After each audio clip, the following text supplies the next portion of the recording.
Good morning, intuitives. Yes, yet again, I want to get a video out before work.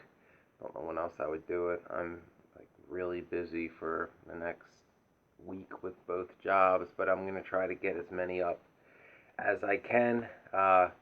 Thank you, new subscribers, for subscribing. I hope that continues to uptick so these videos can get to other people and perhaps give them some advice or make sense of some of what they're going through, because nobody else around them seems to understand, because you're not like most people if you're an INFJ or an intuitive feeler of any kind. So what I wanted to talk about today is how INFJs, how we reject this glorification of nostalgia, this nostalgia culture that seems to be prevalent in trying to recreate the past, because a lot of people, mainly baby boomers, are looking back at mainly the 1980s as this golden age, and how we must just do everything we did back then and that'll recreate this golden era, and we must stop anybody who tries to deviate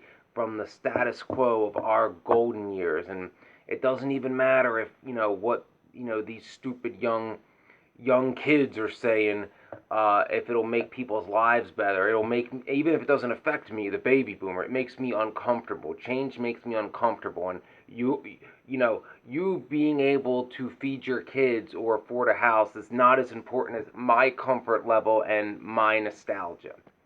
So, it's kind of a hybrid between a narcissism and an INFJ video, because I'm going to be discussing aspects of narcissism, but there's going to be a lot of my INFJ intuition into why I think this is happening now and how we as INFJs can see through it.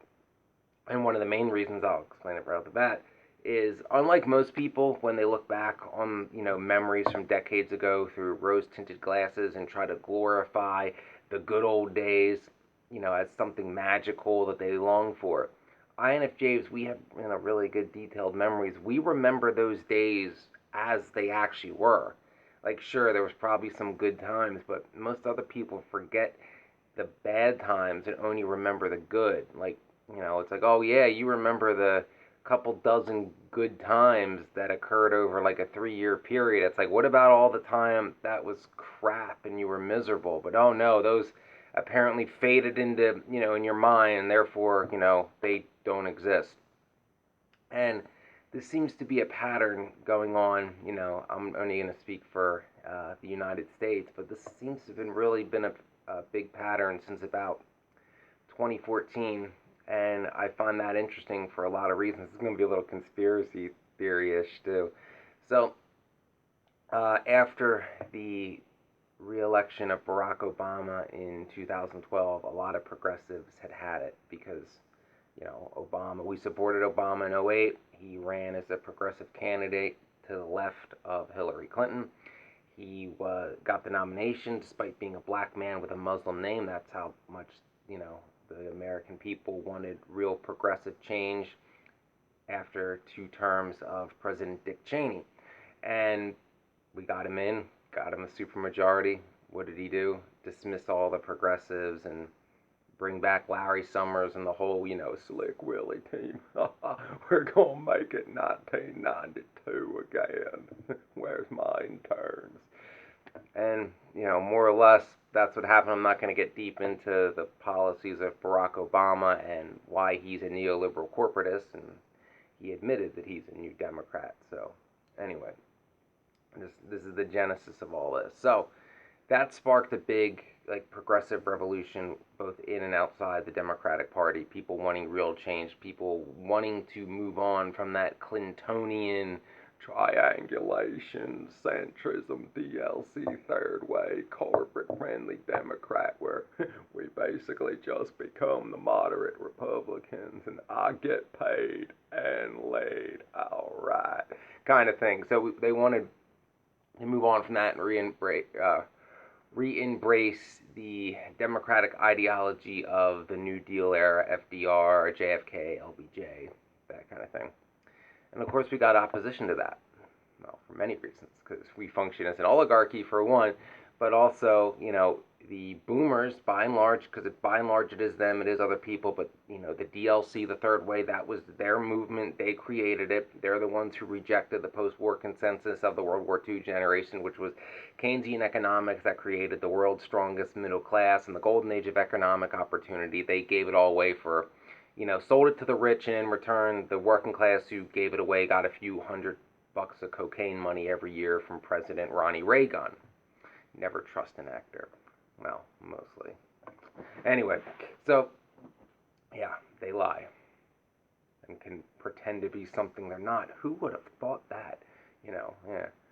Anyway, but, so, now we're in, 2014. People want change again. They've had enough.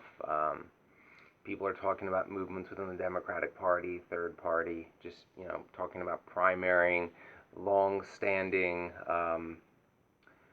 Democratic congressmen who have been loyal to the third way machine, and all that. But something else happens at this time. See, the establishment, of course, doesn't want change. They want to keep stuff in their pockets because Nancy Pelosi needs, at least $1 billion. $100 million just won't cut it. I mean, look how much she spends on false teeth, refrigerators, and getting her hair done. So they have to oppose that. And how are they going to oppose that? Well, first, you have to discredit the people that are, talking about real change and how the current system is screwing them. And that's mainly younger people. So you got to make sure that the boomers are still on board because, it's not like at least the majority of the boomers can be convinced, this at least doesn't work anymore if indeed it ever did. And I'm talking about neoliberalism. What do the boomers love more than anything? Nostalgia. So all of a sudden, around this same time, I find it very interesting. If there's a correlation, I don't know, but I'm saying it's possible.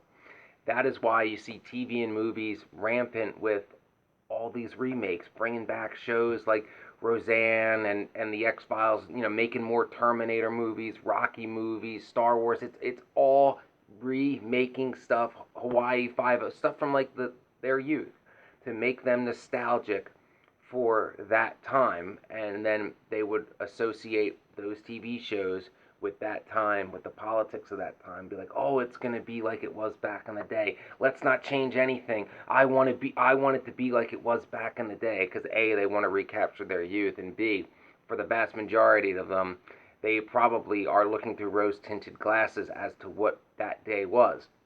Those days were. Now, as INFJs, we reject that notion of nostalgia good, because again, we see the past for what it really was.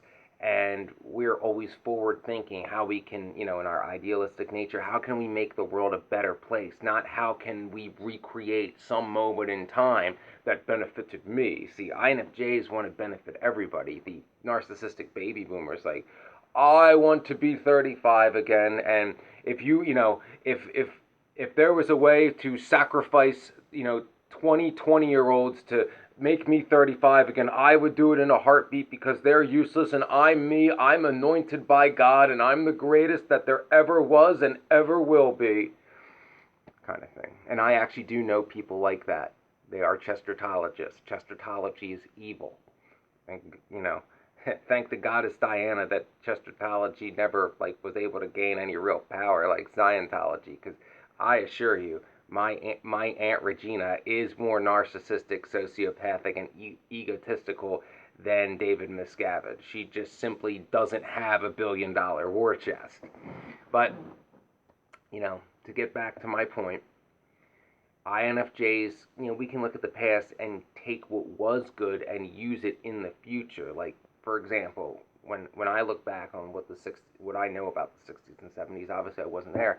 It's like, yeah, that demand-side capitalism thing, seemed to work out well. Things like the Glass-Steagall Act. So I want to bring them back, but I certainly don't want to bring back, the culture and the oppression and the sexism and the racism from that era. That we still need to do work on it, but it certainly has progressed in a positive direction since those days. The only thing I'm trying to import from that era, if I had power, would be the economic system, because it seemed to be the best system that we ever had here that did the most good for the most amount of people. And it also helped prevent oligarchy like we have now. I don't reject capitalism. I reject Reaganism, voodoo economics, Reaganomics, the Laffer curve.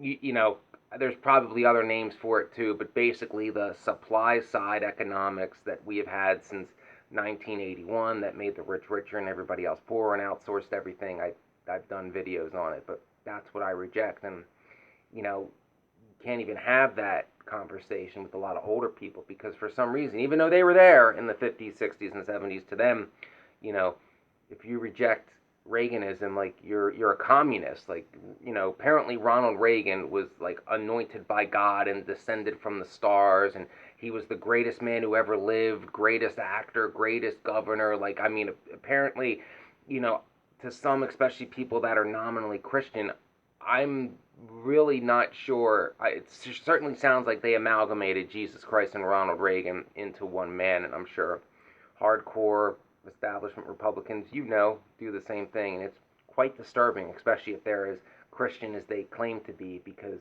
you know, when I was part of the Catholic Church when I was a child, in traditional Catholic Church, like I served the Latin Mass kind of thing, like the real deal.